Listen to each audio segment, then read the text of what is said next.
Good morning students. अपने topic को आगे ले आते हैं 14 प्रिंसिपल्स ऑफ मैनेजमेंट में। नेक्स्ट टॉपिक है हमारा सेंट्रलाइजेशन एंड डिसेंट्रलाइजेशन। ठीक है, इसको हम डिस्कस करते हैं। Centralization and decentralization. सेंट्रलाइजेशन का मतलब होता है कि जो हमारी पावर है वो कुछ ही हाथों में, फ्यू हैंड्स। सेंट्रलाइजेशन मतलब यहाँ पे फ्यू हैंड्स, पावर जो है हमारे पास है और कुछ ही हाथों में, फ्यू हैंड्स। सेंट्रलाइज्ड यानी सारे डिसीजंस, चाहे वो फाइनेंस से रिलेटेड हो, चाहे वो प्रोडक्शन से रिलेटेड हो, वो सारे डिसीजंस कौन ले रहा है? एक इंसान ले रहा है।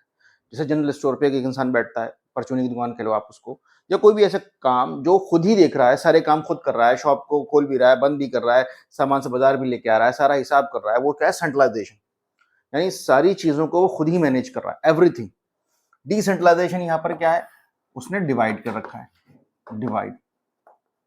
Divide the work.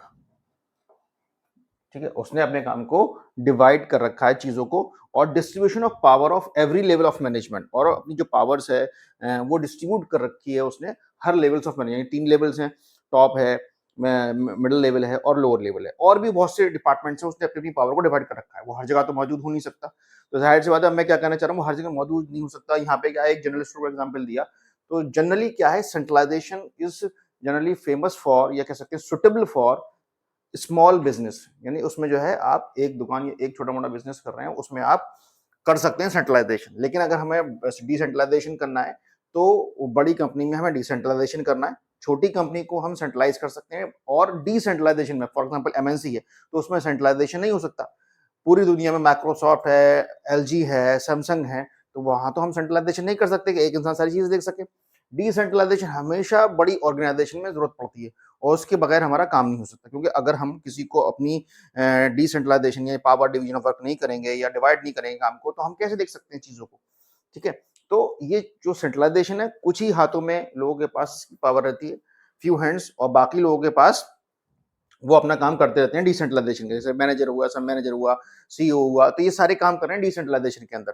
इसमें आप एग्जांपल दे सकते हैं, एमएनसी में टाटा का दे दिए, रिलायंस का दे दिए, माइक्रोसॉफ्ट का दे दिए, किसी भी बड़ी एमएनसी का एग्जांपल दे सकते हैं। उसमें बता सकते हैं कि कितने हेड्स हैं और कितने सब हेड्स हैं, कितने जूनियर्स हैं, वो सारी चीजें डिसेंट्रलाइजेशन के अंदर आ जाएंगी।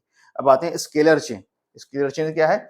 आपने देखा होगा बुक के अंदर इस तरह एक डायग्राम बना हुआ है, और यहाँ पर ए लिखा हुआ है, बी है, सी है, डी है, और इधर आप मान लिए एफ, जी, एच।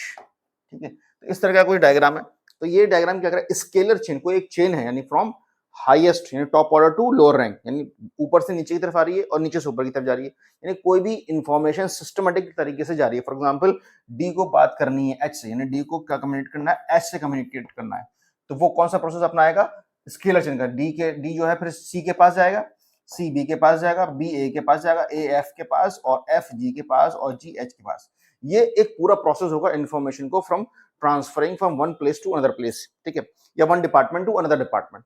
अब आप कहेंगे सर इतना लंबा प्रोसेस, ये कैसे, बहुत देर हो जाएगी, डिले ऑफ वर्क हो जाएगा। But in case of emergency, तो इसमें एक ऑप्शन है, इन केस ऑफ इमरजेंसी, उसमें कहते हैं गैंग प्लैंक। ठीक है, गैंग प्लैंक। ठीक, इसमें क्या है, कोई भी दो लोग आपस में बात कर सकते हैं। जैसे डी एच से बात कर सकता है, सी जी से बात कर सकता है डायरेक्टली। वो केस है कि इमरजेंसी का केस है। इमरजेंसी केस में वो डायरेक्टली अपने एम्प्लॉय से बात कर सकता है, उसे कहेंगे गैंग प्लैंक। समझ में आया यहां तक? ठीक है, अब आते हैं ऑर्डर।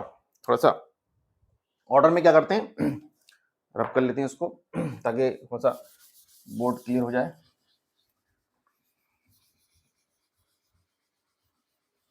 देखिए, ऑर्डर का मतलब ही आपको समझ में आ रहा है, इसमें कोई एक सीक्वेंस है, कोई एक सिस्टम सा है जिसमें हम उसको फॉलो कर रहे हैं ऑर्डर में। अब ऑर्डर क्या है? जैसे आपने देखा होगा, आप अपने घर में मैन एंड मटेरियल मान के चलिए, दो चीज हैं। ठीक है, मटेरियल की हमारे अपने घर में सब जगह एक पर्टिकुलर जगह होती है। आपने घर में देखा होगा कि ये मेरा कमरा है, ये फादर का कमरा है, ये मदर का कमरा, जो भी है, एक सीक्वेंस बनी हुई है कि भाई ये हमारे कमरे हैं और ये हमारी चीजें हैं। तो और मटेरियल चीजें, कंप्यूटर टेबल हमारे पे यहाँ पर है, टीवी यहाँ पर है, सोफा यहाँ पर है, तो चीजें सिस्टमेटिक करेंगे। ऐसी ऑर्गेनाइजेशन होती है। ऑर्गेनाइजेशन में हर चीज अपनी जगह पर होगी। जैसे कि फॉर एग्जाम्पल ये फाइनेंस डिपार्टमेंट है, ये प्रोडक्शन डिपार्टमेंट का एरिया है, ये आपका जो है मार्केटिंग का एरिया है, ये सेल्स का एरिया है। वट एवर जो भी एक पोजीशन होगी वो एक जगह होगी। आप कभी बैंक जाइए तो आप देखिए कैशियर की एक पोजीशन होगी, जो है आपकी सेल्स की एक पोजीशन होगी, तो ये सारी चीज़ें एक सिस्टमैटिक तरीके से अरेंज हैं। तो उसमें हमें बहुत ही आसानी होती है किसी चीज़ को ढूँढने में, और जब जगह किसी की फिक्स्ड होती है, ठीक है? जैसे हम अपनी बात करें एज़ अ टीचर, टीचर मैं मान के चलिए किसी बच्चे को मुझसे कोई क्वेश्चन पूछना है और मैं कहीं स्कूल में ना मिलूँ, यानी कोई मेरी प्लेस ना हो, कोई जगह ना हो, तो उसे उसका टाइम खराब होगा, सेम चीज़। अगर मेरी कोई जगह है बैठने की तो बच्चा आसानी से मालूम है सर वहाँ मिलेंगे। ऐसी ऑर्गेनाइजेशन है कि भई प्रोडक्शन डिपार्टमेंट वहाँ पर है, सेल्स डिपार्टमेंट वहाँ है, तो वेस्टेज ऑफ टाइम बच जाएगा वहाँ पे और चीज़ें आसानी से अरेंज हो सकती हैं।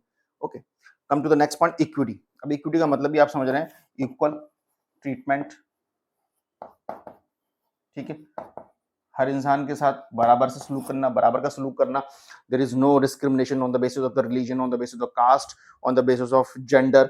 किसी के बेसिस पे कोई बायस्ड डिसीजन नहीं लेना है, सबको बराबर से इक्वल ट्रीटमेंट करना है, क्योंकि आपने किसके बेसिस पे उसको अपॉइंट किया है, on the basis of the qualification, on the basis of the experience के बेसिस पे आपने उसके काम के बेसिस पे उसको क्वालिफाइड किया, ना कि उसके जेंडर के बेसिस के, ना कि उसके ऊपर रीजन के बेसिस पे आपने उसको क्वालिफाइड किया। अगर आप ऐसा करते हैं तो जाहिर सी बात है वो बाइस डिसीजन होगा, बाइस डिसीजन हमेशा ऑर्गेनाइजेशन के लिए बेनिफिट नहीं रहता, ठीक है? तो फॉर एग्जांपल कोई हमारा रिलेटिव है, हमने उसको हायर कर लिया, किसी भी तरीके से हम हमारा स्टूडेंट हमने उसको प्रेफर कर दिया, तो ये सारी चीजें अनइक्वलिटी में आती हैं। और जो कंपनी होती हैं, बड़ी बड़ी जो कंपनीज होती हैं, वहां पे इक्वलिटी ही चलती है ताकि हमें सिस्टमेटिक तरीके से चीजों को अरेंज करने में आसानी हो। इसी में आगे इसी में आगे टॉपिक को बढ़ाते हुए नेक्स्ट पार्ट लेते हैं, स्टेबिलिटी ऑफ पर्सन, या स्टेबिलिटी ऑफ टेन्योर पर्सन भी लिखा होगा कहीं पर। तो स्टेबिलिटी का मतलब है कि वो कितने टाइम तक कोई इंसान आपकी कंपनी में टिका हुआ है, जॉब कर रहा है, तो स्टेबिलिटी कितनी है उसकी, कंसिस्टेंसी कितनी है ऑफ पर्सन की। तो ये बहुत जगह मैटर करता है कि कोई इंसान कितने साल, फॉर एग्जाम्पल वहाँ का अगर कोई कंपनी में बहुत से एम्प्लॉयज जल्दी जल्दी जॉब छोड़ते हैं, तो वहाँ का जो सिनेरियो है वो क्या हो जाएगा, अनहेल्दी कहीं ना कहीं शो करेगा कि वहाँ का जो एनवायरनमेंट है वो अनहेल्दी है, कहीं ना कहीं लोगों के साथ फेयर नहीं हो रहा है, उनको रेम्यूनरेशंस अच्छे नहीं मिल रहे हैं, पैसा अच्छे नहीं मिल रहे हैं, मोटिवेशन नहीं मिल रहा है काम करने का। तो स्टेबिलिटी ऑफ पर्सन जहाँ भी किसी कंपनी में इंसान की दिख रही है, कोई 5 साल से जॉब कर रहा है, कोई 10 साल से कोई जॉब कर रहा है, कोई 20 साल से जॉब कर रहा है, तो यानी वो रिलायबल कंपनी है, वो अच्छी कंपनी है, अपने एम्प्लॉयज का ख्याल रख रही है। उसी तरीके से एम्प्लॉयज भी अपनी कंपनी के लिए ख्याल रखेगा और अच्छे से काम करेगा। तो स्टेबिलिटी ऑफ पर्सन अच्छा होना चाहिए किसी भी कंपनी का।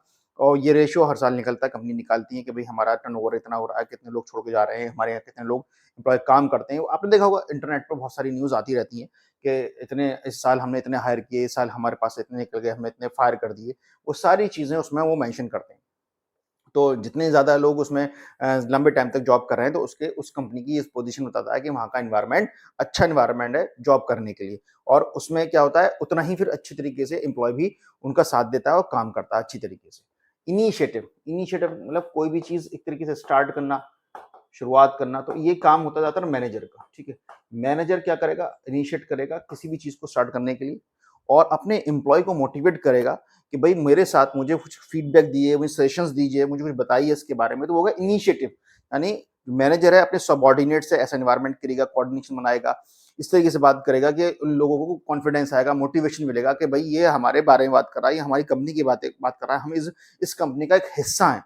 जैसे फॉर एग्जांपल मैं एक जैसे कोई कंपनी का मालिक हूँ और मैं अपने एम्प्लॉय से ये कहूँ कि आप हम लोगों की जो कंपनी है वो बहुत अच्छी तरीके से काम कर रही है, हम लोगों की कंपनी जो काम कर रही है, तो आप लोगों को मुझे सजेशन चाहिए। तो आप लोगों को सजेशन से मतलब ये हो गया उसको मोटिवेशन मिल रहा है कि वो उन्हें लग रहा है कि हम भी एक इसका हिस्सा है, भी हम एक इस कंपनी का पार्ट हैं। तो उससे क्या होगा, एम्प्लॉइज को मोटिवेशन मिलेगा, दैट इज कॉल्ड इनिशिएटिव, जो मैनेजर स्टार्ट करेगा। स्प्लिट द जॉब्स बहुत ही ईजी है। इसमें हमेशा आप एक तरीके से कह सकते हो वी का यूज करना है, आई का यूज ना करें इसमें। मैनेजर को खास तौर से कि ये मेरी कंपनी है, मैंने बनाई है, मैंने इंक्रीज किया सेल, मैंने सब कुछ किया है, ऐसा नहीं होना चाहिए। वी का इस्तेमाल हमेशा करना चाहिए। फॉर एग्जाम्पल हमें इस तरीके से शो करना चाहिए जितनी भी हमने मेहनत करी है हम सब ने मिलकर करी है, हमारा जो कंट्रीब्यूशन है, हमारी कंपनी ने जो भी आज अचीव हासिल किया है वो हम सब ने मिलकर उसमें कहीं ना कहीं पार्टिसिपेशन किया है। उससे क्या होगा, हर एम्प्लॉय को ऐसा लगेगा कि हम इस कंपनी का हिस्सा हैं। कोई 10 साल से जुड़ा हुआ है, कोई 20 साल से जुड़ा हुआ है, अगर हम उसमें कहेंगे ये मेरी कंपनी है, मैंने किया, तो उसमें कहीं ना कहीं एम्प्लॉयज को डिमोटिवेशन मिलेगा और एम्प्लॉय काम अच्छा नहीं कर पाएगा, इफेक्टिवली एंड एफिशिएंटली काम नहीं कर पाएगा। ये थे हमारे 14 प्रिंसिपल्स ऑफ मैनेजमेंट।